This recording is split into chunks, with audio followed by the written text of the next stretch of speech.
Good morning. Is it clear at the back? Liju? Okay, great. All right. So we'll continue our study in the book of Ecclesiastes. It's good that there are two screens here and everybody can see. And I can see as well. There's a screen right opposite me. All right. So as was clear from the reading, we will be looking at Ecclesiastes chapter 4 in its entirety today. Thank you, Stephen, for reading and praying for me as well. So an archaeologist once hired some Inca tribesmen for an expedition, and he wanted to do some archaeological surveys deep in the mountains. So he hired all these Inca tribesmen, and they were moving at a great pace. They were going from one site to another, and all of a sudden, these tribesmen stopped, and they wouldn't move further even after a lot of persuasion by this archaeologist. And he tried to persuade them that they should go further, but they said, no, we'll need to stop for a moment. And after about a couple of hours, they took up the gear and they started moving further again. And this guy was angry because they'd wasted 2 hours of his time in his archaeological surveys. And so at the end of the day, he looked at them and he asked them the question, why did you pause for those 2 hours? Why did you stop for those 2 hours? What was the reason you had to stop for those 2 hours? And the tribesmen looked at him, the archaeologist, and they said, we had been moving too fast and we had to wait for our souls to catch up. We had been moving too fast and we had to wait for our souls to catch up.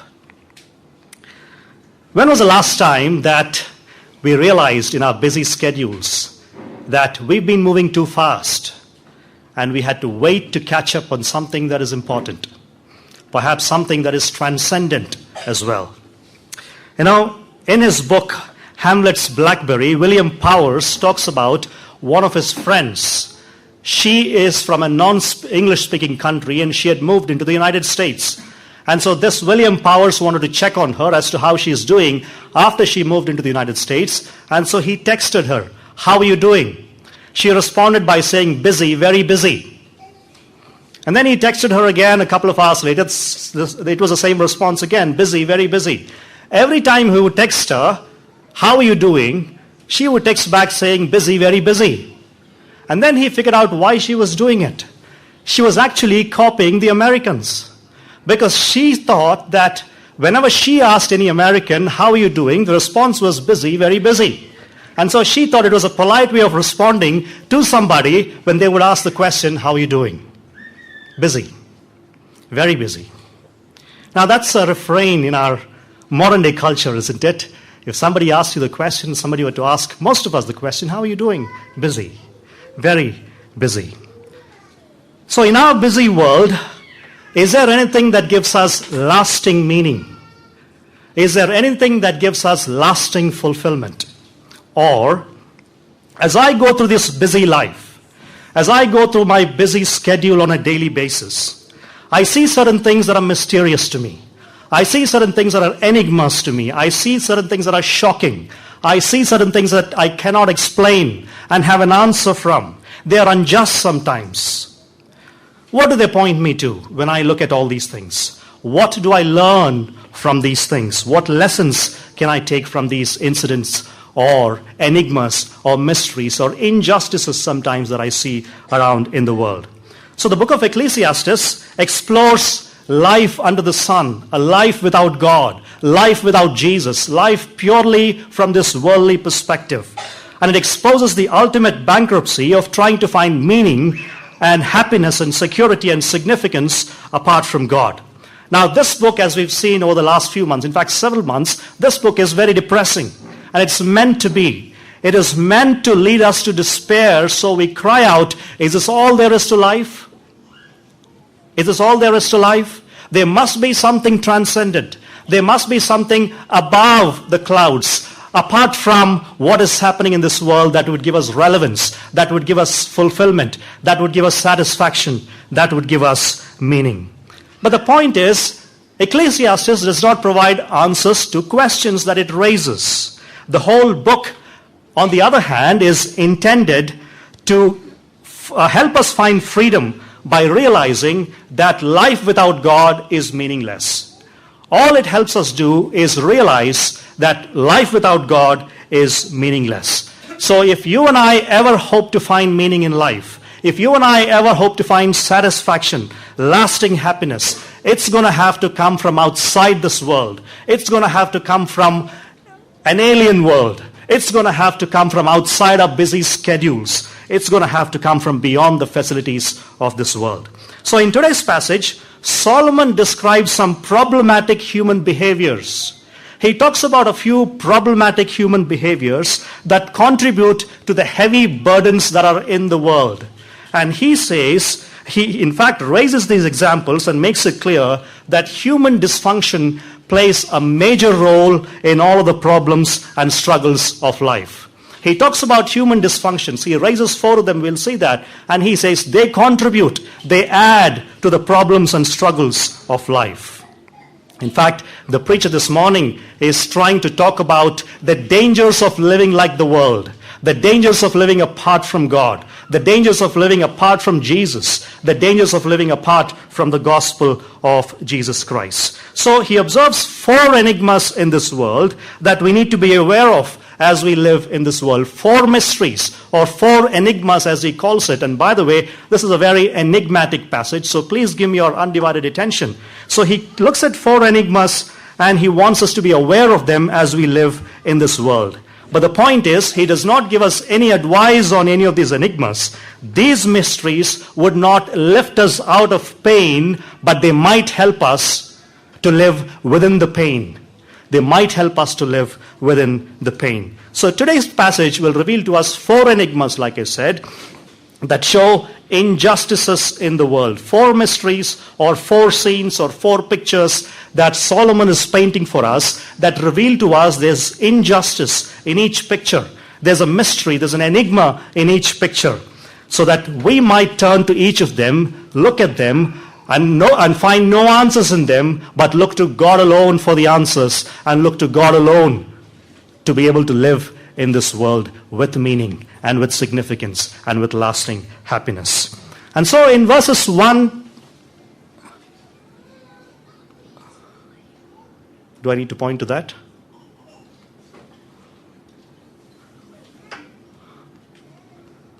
Can you open that for me, please? Okay.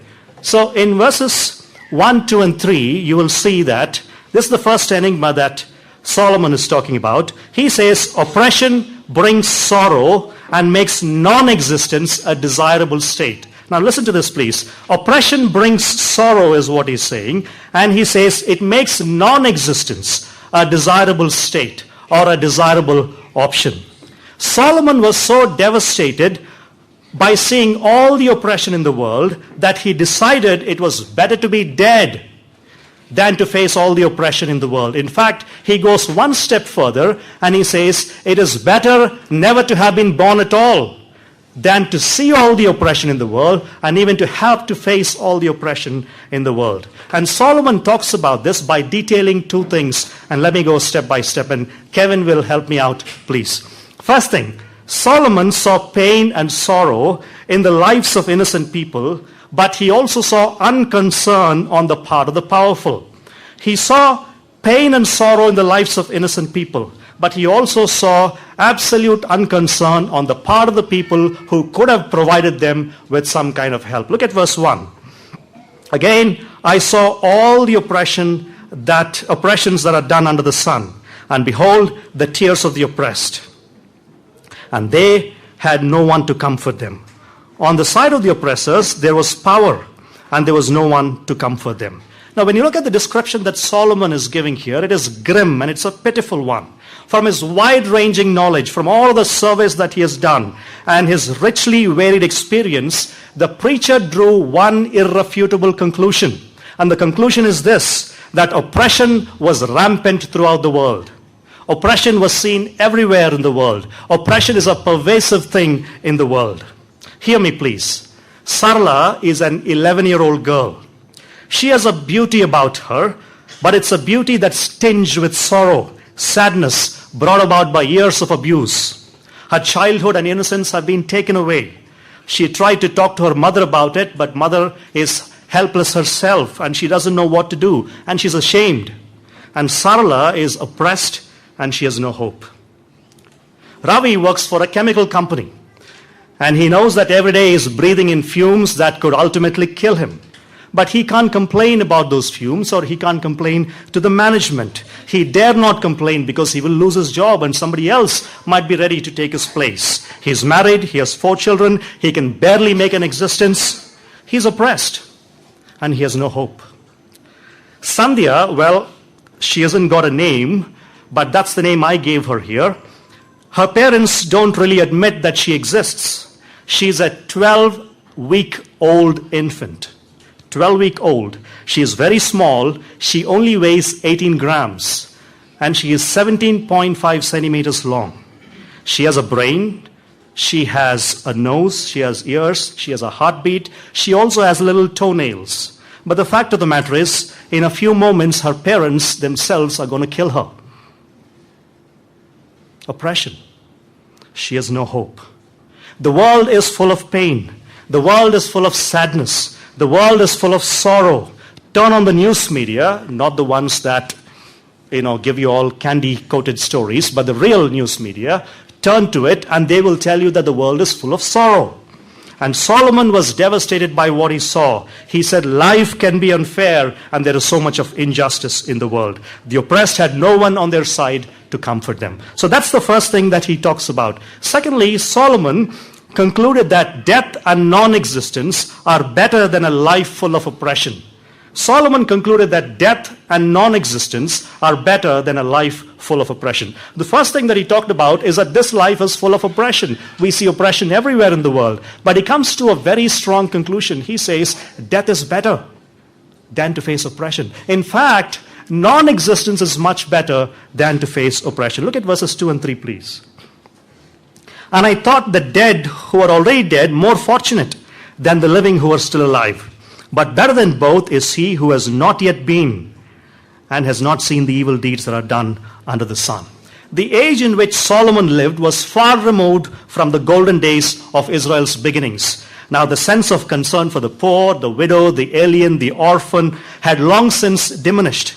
And apparently this was an age when the rich continued to acquire more and more, while the poor toiled even harder to make a living for themselves. Wages were low for them, hours were long, and there were no rights at all for them. And the oppressed had no way to express themselves except through the tears that they were shedding. And they had no one to comfort them except the other people who were themselves oppressed. In fact, Solomon looks at all of these things, and his evaluation is brought about in some of the strongest words that are used in the entire book of Ecclesiastes. And he says this: it was better to be dead. It is better to be dead than to see all the oppression or to have to face all this kind of an oppression. In fact, it is better that somebody is never born at all, somebody would not have existed at all, than to have to see all this kind of an oppression. So that is the first enigma that he talks about here. So in verses 1, 2, and 3, we saw that oppression brings sorrow and makes non-existence a desirable thing. What is the enigma here? The enigma is this. Here on the one hand, you have oppression. On the other hand, the solution that Solomon gives is non-existence. Is it even possible as a solution? It is outside the reach of human options. It is outside the reach of human capabilities. And that's why Solomon calls it an enigma. This is the first enigma that he talks about. Oppression brings sorrow and make non-existence a desirable state. Then there's a second enigma that we need to be aware of as we live in this world, is what Solomon says. And that is in verses 4 through 6. They say that envy results in rat race and makes work a meaningless effort. Now listen to me, please. A lot of us seated here are working in corporate firms, and I want you all to listen to me very carefully, please. Solomon says this: envy results in rat race and makes work a meaningless effort. Competition by itself is not wrong. There's nothing wrong with competition. But when we use competition to find our worth, to find our meaning, to find our value through competition, then that can become very lethal. Then that can become a very deadly thing. And Solomon, in trying to explain that, he talks about two things here. Firstly, Solomon believed that much effort is motivated by the desire to outclass others.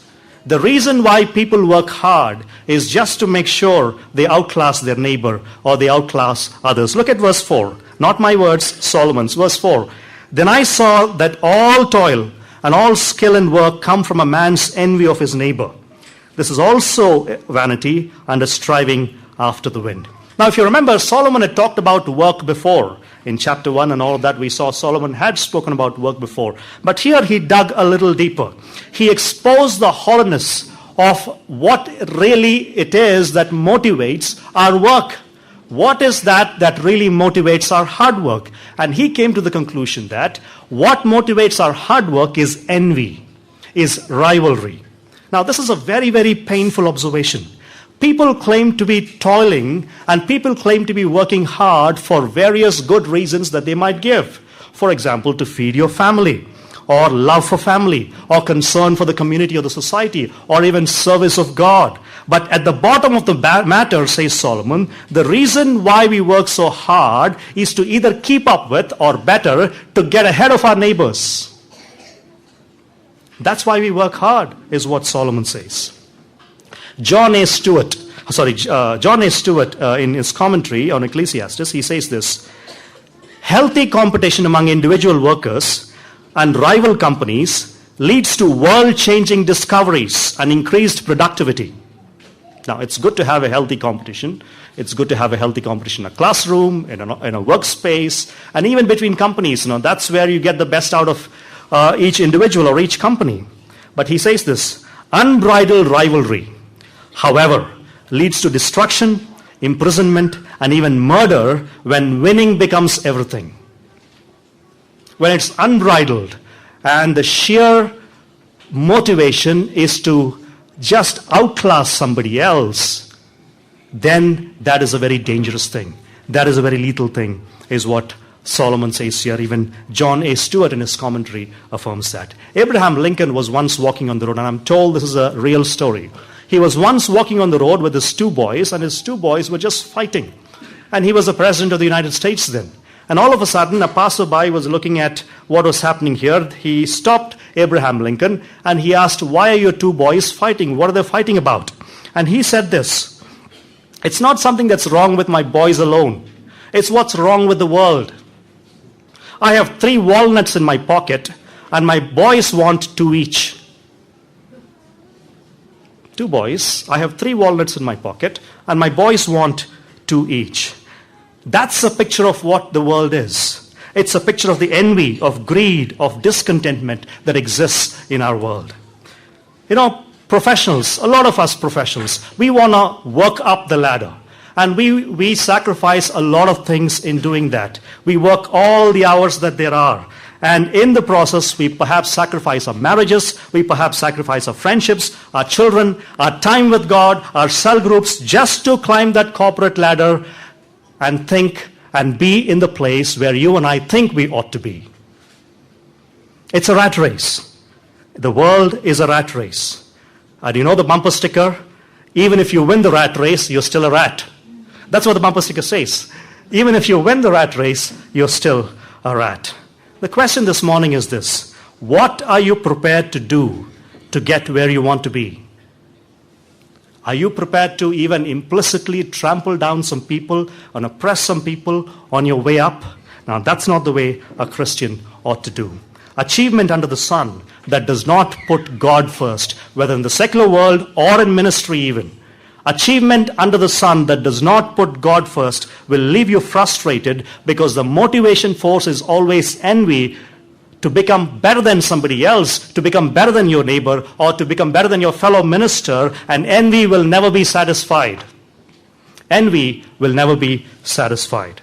That's the first thing that Solomon says as we begin the second enigma. Then there's a second thing that Solomon is talking about here. Solomon reckoned that composed effort with rest is better than back-breaking labor with excessive wealth. What he's saying is, if you compose yourself and exert moderate effort, and if you get enough rest along with that, that's much better than a lot of strenuous labor that you do where you have no rest at all, but you have a lot of wealth. Look at verses 5 and 6. The fool folds his hands and eats his own flesh. Better is a handful of quietness than 2 hands full of toil and a striving after the wind. If rivalry, now listen to the question please. This is what Solomon's argument is. Earlier, in the first point, he said, what motivates your hard work? It's rivalry. It's envy. So immediately the question that comes to your mind is, if rivalry is what motivates so much labor, then perhaps it's better not to work, isn't it? It's better not to work. Then Solomon immediately quotes a proverb that addresses the importance of work. Look at verse 5. The fool folds his hands and eats his own flesh. The fool folds his hands, which means he refrains himself from working, but at the end of the day, he ends up eating his own flesh. The idiom of folding one's hands is a very famous idiom in Old Testament wisdom literature. It means he is resting. It means he's idle. It means he's sleeping. So for example, in Proverbs chapter 6, verses 10 and 11, they say this, a little sleep, a little slumber, a little folding of the hands to rest, and poverty will come upon you like a robber, and want like an armed man. So the result of such inactivity and idleness is that they end up killing themselves. It is almost like self-cannibalism. What does it mean? It means that they would never have enough. They would never have enough to eat, and therefore they will starve themselves to death. So the fool folds his hands and eats his own flesh. But then Solomon quotes another proverb in verse 6 that has an ironic twist to it. Look at verse 6. Better is a handful of quietness than 2 hands full of toil and a striving after the wind. Solomon is saying, if the motivation of one's hard work is envy, if the motivation of one's hard work is rivalry, then a little bit of rest is better than all the wealth you could have with no rest at all, and no peace and no quietness at all. A little bit of rest is better than all the wealth you could have with no quietness and no peace. Solomon here is saying that you cannot compare a life where you exert moderate effort and you have enough rest with a life which is full of work, strenuous hard work, and you have all the wealth but no rest and peace. You cannot compare these two things. And Solomon, every time given a choice, he has always preferred quality over quantity, the quality of life than all the wealth you could have in the world. Now let me get up close and personal here to most of us as you listen to me this morning. I think this little section has something to say to many of us seated here, including I, as I speak about this. How many warnings are there in Scripture regarding the acquisition of things? Of how hard it is for a rich man to enter the kingdom of heaven. Because the acquisition of things, the love of things, the greed, the ambition, the striving, the grasping, the 2 hands full mentality can so easily get in the way of things that are absolutely important. And the most important thing in our lives is not to have all the wealth in the world. The most important thing in our lives is to have a relationship with God, is knowledge of God. And if all these things can get in the way of God, it is meaningless. It is meaningless. And that's why Paul puts it so beautifully. He says, godliness with contentment, can you finish that? Is great gain. Godliness with contentment is great gain. So Solomon reckoned that composed effort with rest is better than back-breaking labor with excessive wealth. So 2 enigmas that he talked about so far. The first thing is, oppression brings sorrow and makes non-existence a desirable state. Then second thing he said is, envy results in rat race and makes work a meaningless effort. Then there's a third enigma that Solomon wants us to know, and that is in verses 7 through 12. They say that compulsive desire to acquire wealth breeds loneliness and destroys fellowship. If there's a great desire for us, a great motivation for us to run after wealth, to acquire more and more wealth, to acquire more things in the world, you may end up acquiring more things in the world, but it breeds loneliness. It ends up bringing loneliness to you, and you actually end up losing fellowship. You end up losing fellowship.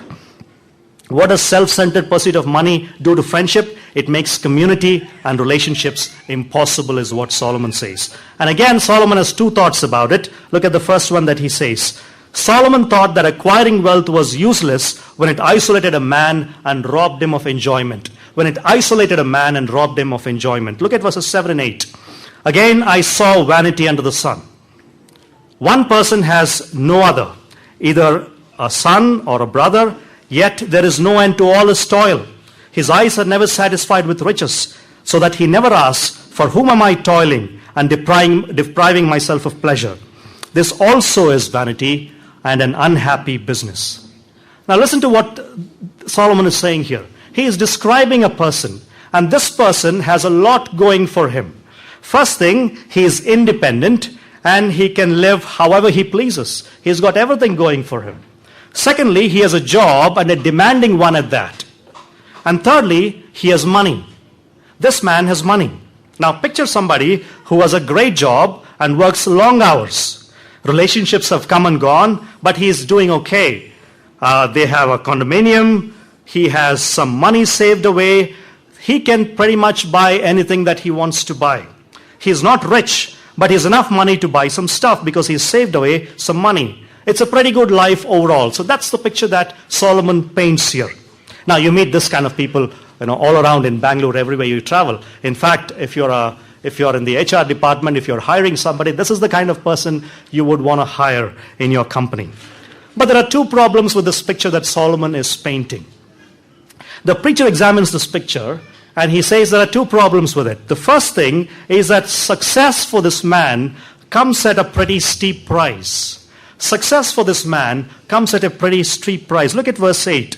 He speaks there of a vicious circle, and he says, there is no end to the toil. There is no end to the toil. Why is that? Because he is never satisfied. No matter how much you earn, it's never quite enough.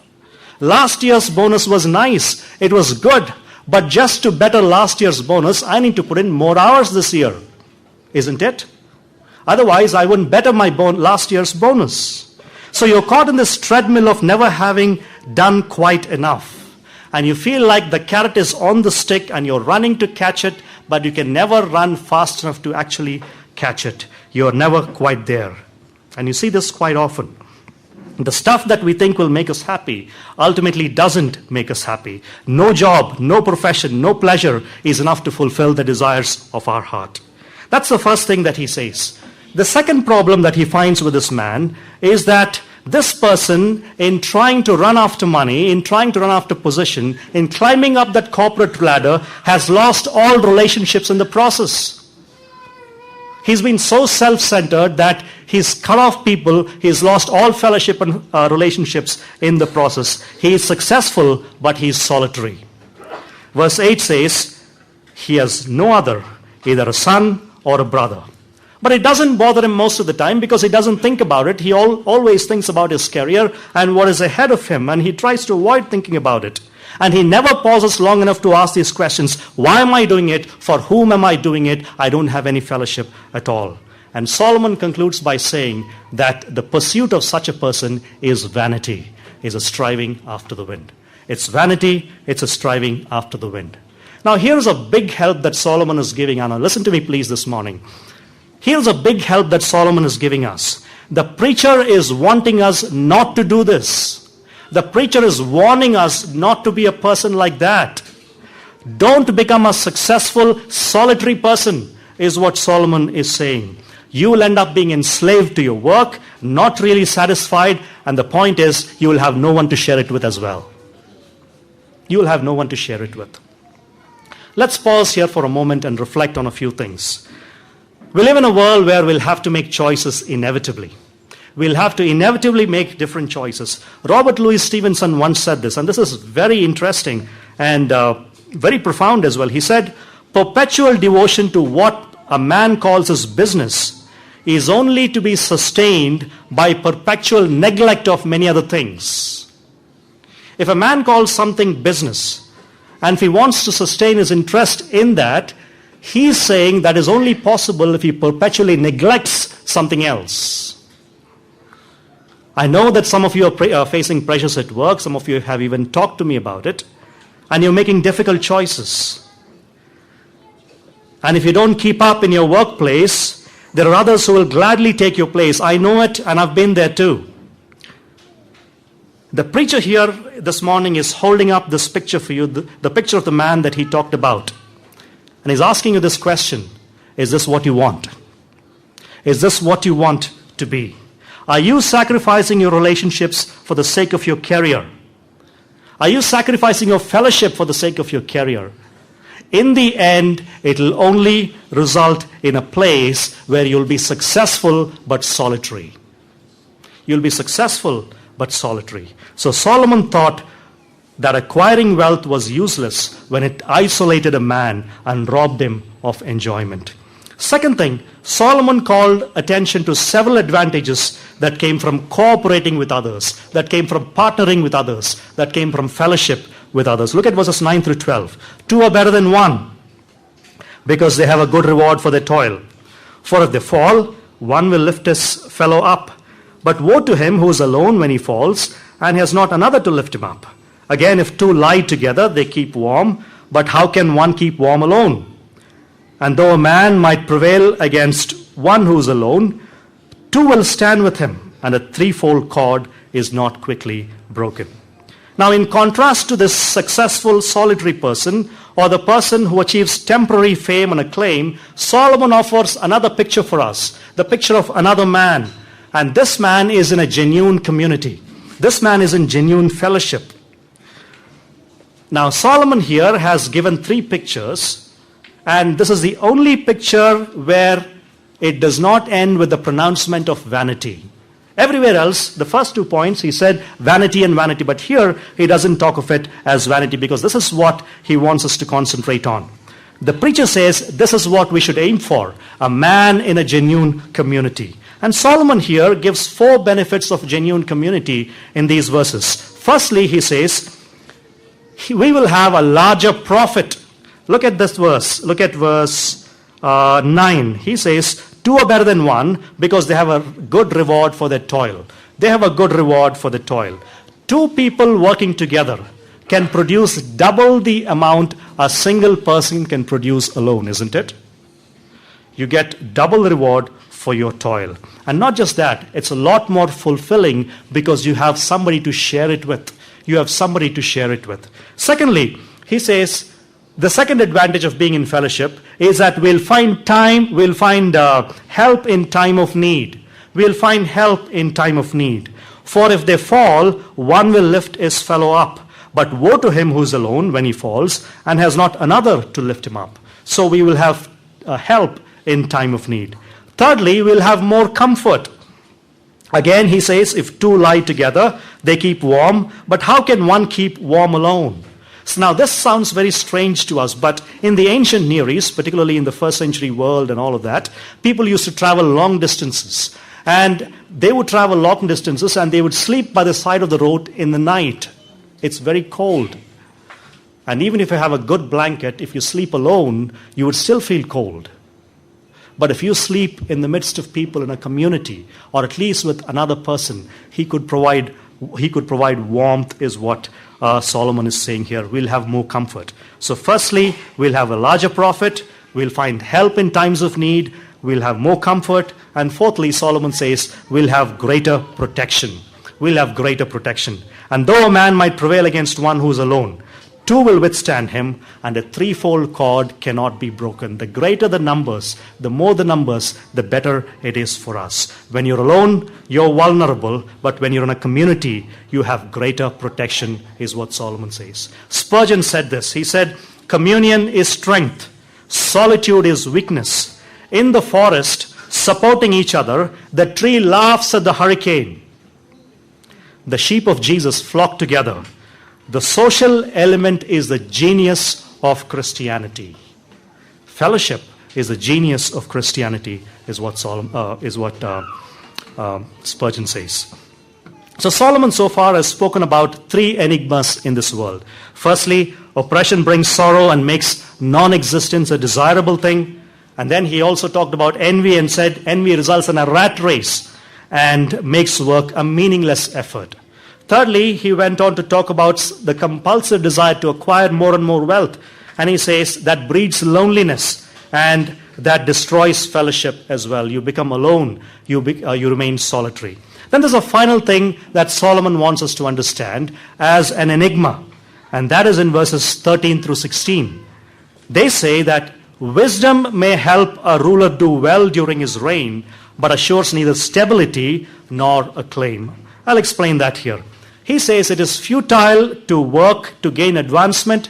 It is futile to work to gain popularity, thinking that these advantages will last for long. They will not last for long is what Solomon's point is. So two things again, very quickly. Firstly, Solomon supposed that a poor but a wise youth was of more value than a king who was no longer open to advice.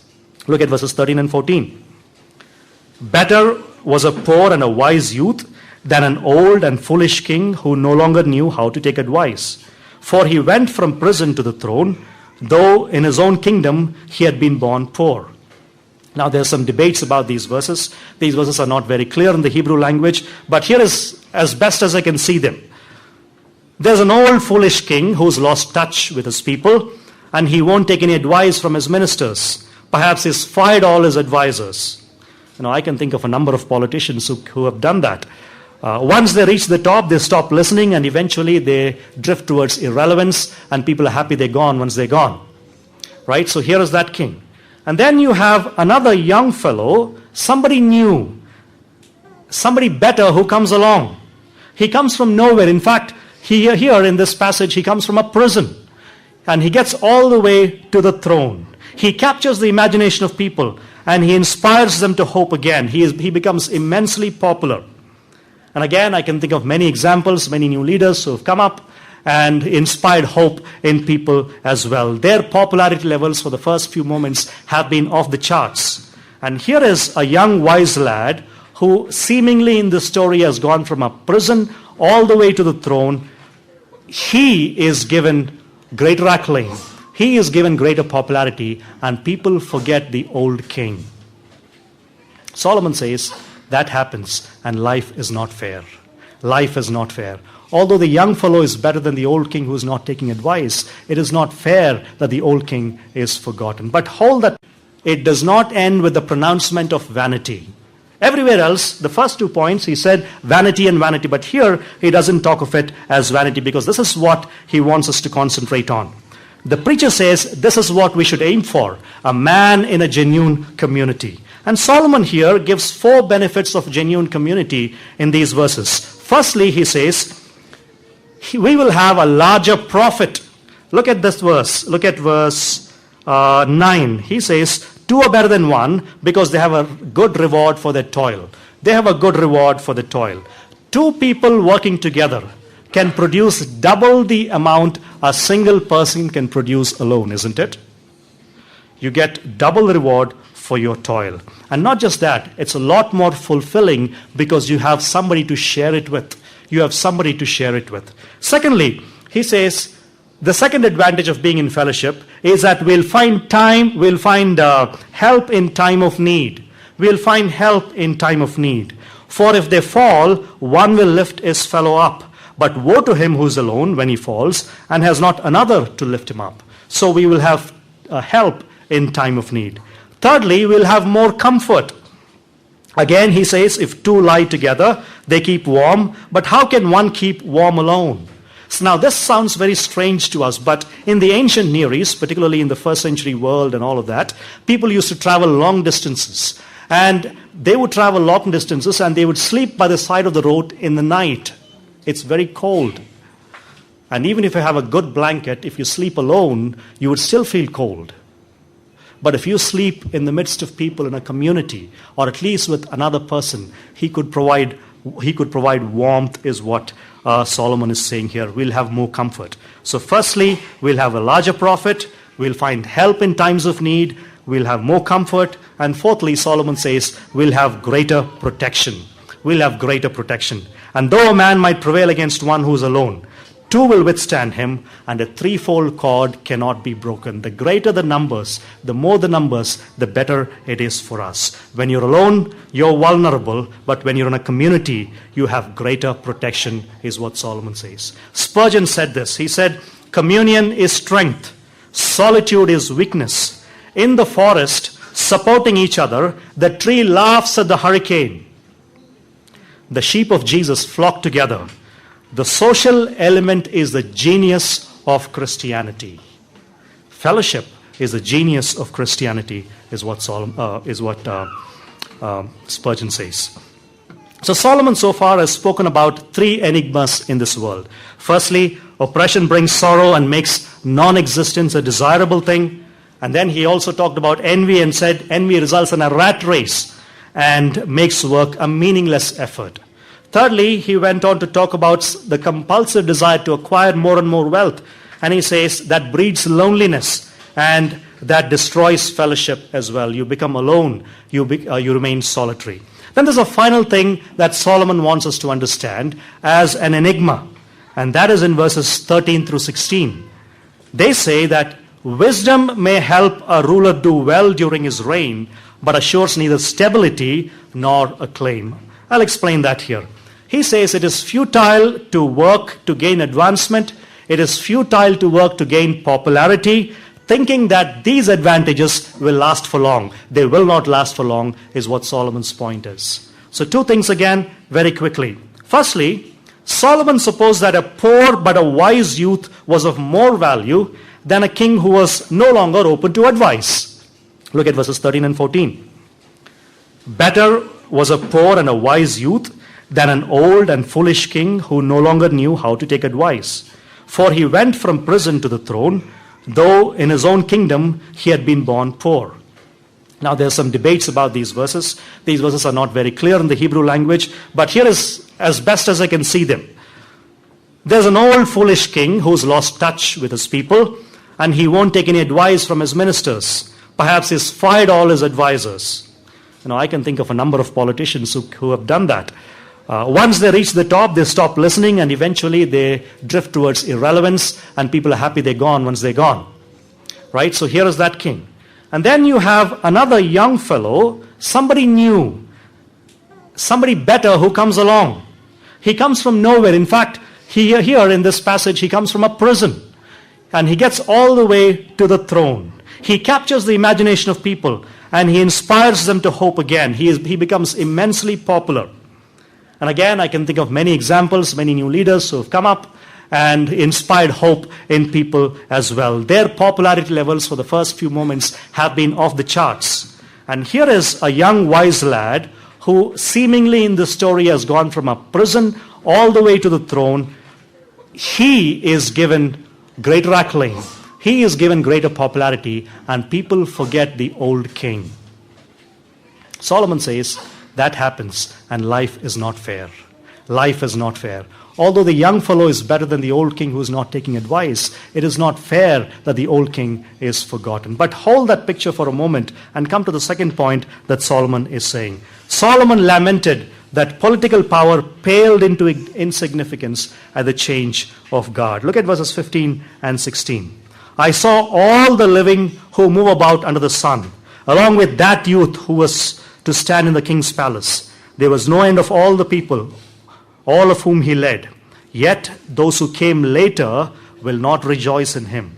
Surely this is also vanity and a striving after the wind. Now remember the young fellow who went from prison to the palace?